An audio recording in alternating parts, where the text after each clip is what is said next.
So the problem actually with dyslexia or ADHD or sensory processing disorders or a number of things comes from a neurological foundation developmentally that's a little askew.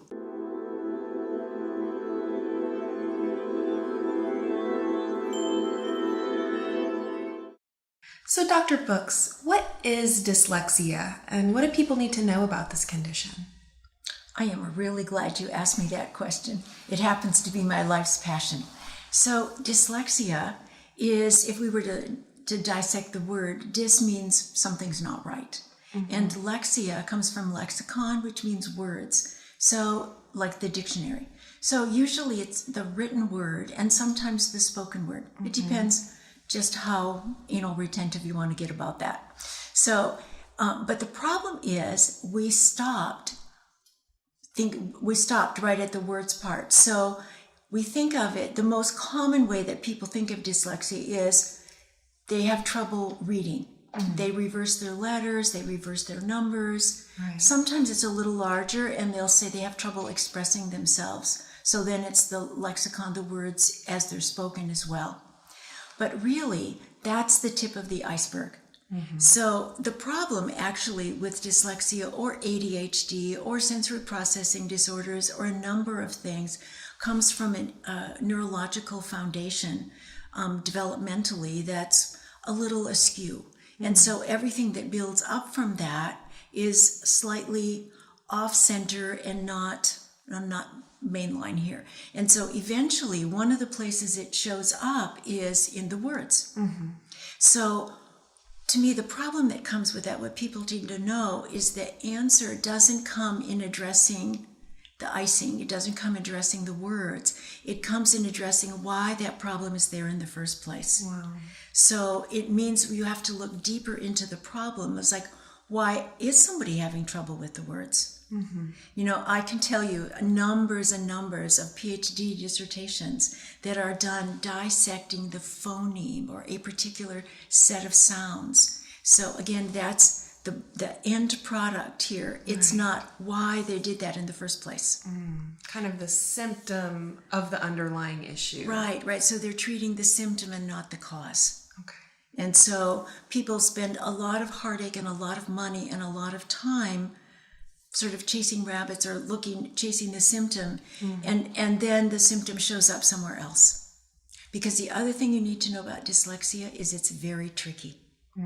There are many, many symptoms that go along with dyslexia. For instance, confusing right and left. People get lost easily. They get lost on the page. They get lost when they're in the store. They get lost in the car.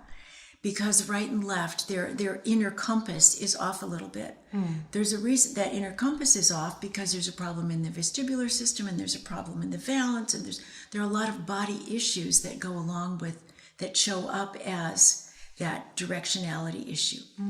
Sometimes there's a problem with multitasking. Sometimes that's a memory issue. If you give a child 1 or 2 things to do, they can do it. If you give them 5 things, don't expect anything to get accomplished, because it gets confused on the inside. Right. So nothing happens on the outside.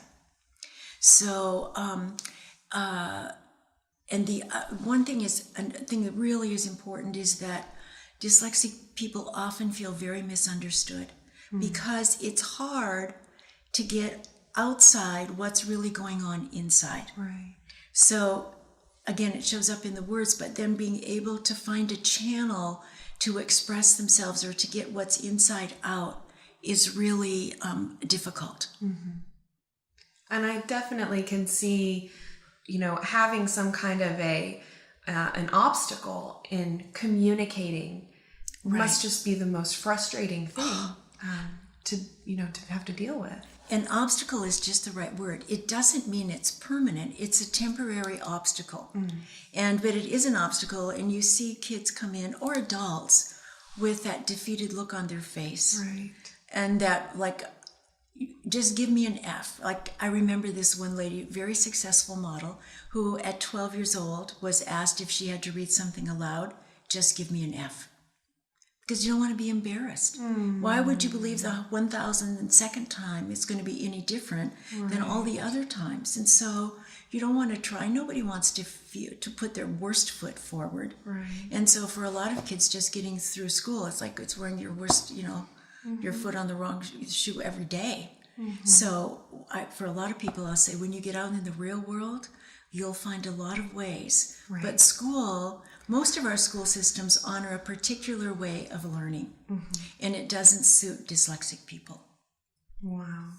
So there's a couple really interesting things that you just touched on. First of all, that this is not a permanent condition that people should feel like they're doomed to have to deal with their whole life.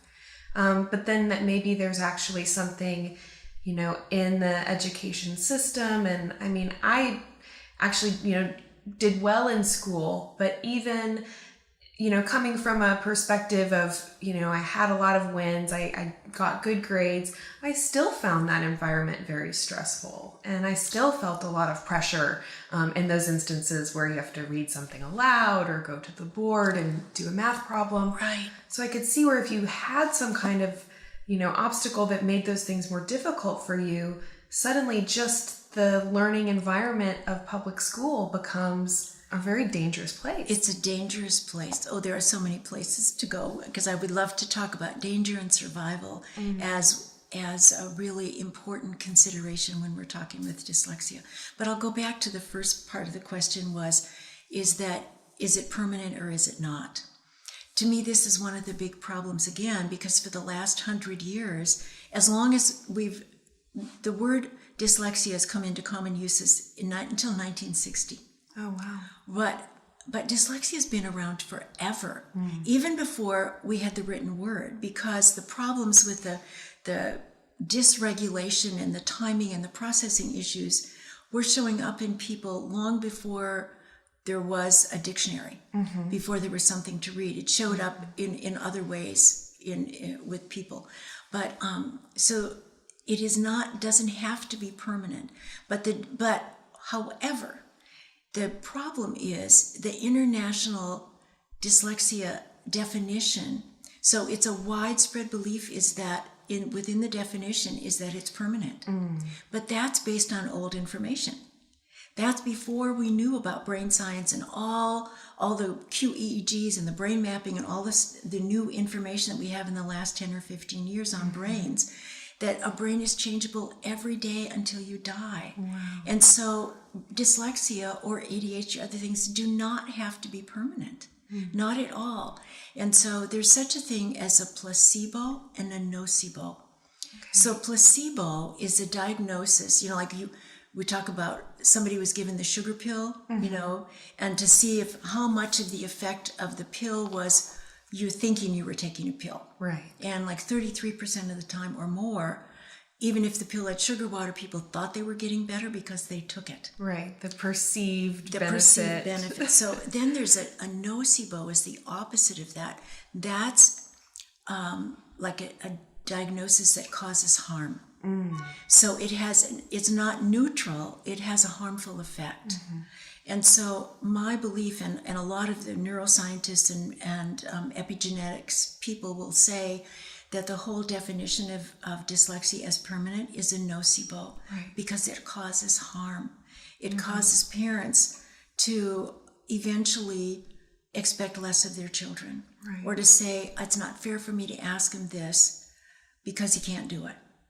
Well, they can do it if they're given the right help. Right. There is a way through. Right. And the school system, the medical model and the educational model both believe this definition that's 100 years old, that dyslexia is permanent. Right. And so the teachers don't have the same expectations if you're dyslexic either. So it's just inherently disempowering. It's disempowering. Just in the label in and of itself. Exactly. The whole label is disempowering. Yeah. Now, in school systems, sometimes I don't say it's the worst thing in the world to have that, because sometimes your child gets extra help or extra time in school. And if they're a slow processor, it doesn't mean they're slow learning. It's their processing speed is a little different. Right. And so if they have a little extra time, you'll see more of their intelligence. So. And I also remember being in school, and there would be for the kids who were dyslexic or whatever, they would be able to go into a different room and have longer time to spend taking tests and doing things like that. And I also used to think that, wow, just being outside of that classroom full of kids and the teacher walking up and down the aisles, just that one little difference would make for a less stressful test-taking experience. It does, because with dyslexia, many times there's an auditory processing problem. It doesn't mean the child or the adult is hard of hearing. It means they process at a different speed or slower speeds. And a lot of times when I'm working with children, it's like one ear is at one frequency and the other ear is hearing at a different frequency. Wow. And so it takes a split second to decode what you heard. And these people often say, "Excuse me, what did you say?" or "Huh?" And they do it consistently, which is really irritating if you're the teacher or the spouse. But for the child or the person who's doing it, they're buying time while the cilia, those little hairs in the ears, are settling down and they can figure out what they heard. Right. So it's so when a child gets to sit outside the classroom, they don't have to decode all those other sounds that are going on in addition to other things, because many times the child loses concentration when there's extra sound going on. So that somebody sharpens a pencil, or they chew gum, and then the child has to start over again. Right. And then the hour is up. And they started over 3 times on this question and 6 times on this one, and they just ran out of time. And then it's almost like a, negative feedback loop, of test anxiety. And even for, for an average student, or even for me as as kind of a nerdy student, I still had this, lots of anxiety around taking tests. So then having an additional barrier that, makes that process even more difficult, I can just, can only imagine how stressful that becomes. Exactly. It is stressful under the best of circumstances. Right. And then when you have that stressor and you know that you're like pushing this big rock up the hill and you've got these other things too, you can see how kids become the class clown, defiant, have stomach ulcers at the age of 10, a lot of other issues, because they don't know how to deal with it. And nobody really understands what's going on. Right. Again, we're addressing this problem out here and not all of the milieu of the anxiety and the other issues that the child is dealing with every day. Yeah. So thank you so much for all this information. In future videos, I want to get into the topics of solutions for dyslexia. Oh, I have lots of them. Because we've covered a lot of ground today, and I think that there's, you just kind of touched on the physical health issues that are often concurrent with this condition. Yes, and emotional health or mental health. Looking at what the learning environment, the pressures of school, all of that particular aspect. And what it sounds like largely is that there's just kind of this, maybe overstimulation that kind of contributes to this, obstacle in focusing and concentrating, easy to become distracted. Big issues. Certainly.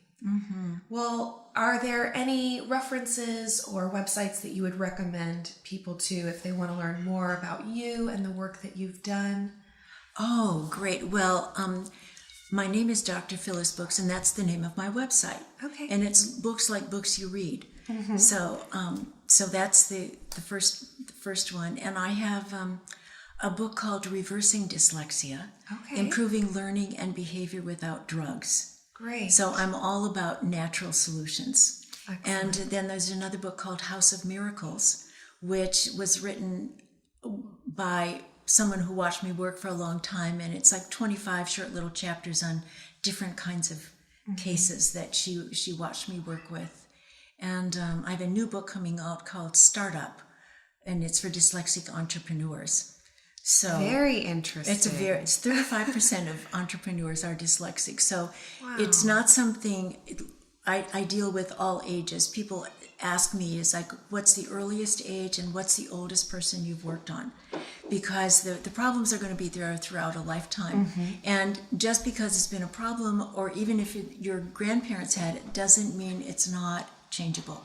Right. So there's lots of reasons to have good hope. Good. Yeah. That is definitely something that we love to share on our channel. Ways to give people hope, give them answers and solutions. There are answers and there is hope. Great. Great. Well, thank you so much for your time today and for all of this information, and look forward to our future videos. Thank you so much. It's a pleasure to be here. Great. Thank you. Thanks. Thank you so much for joining us for this interview.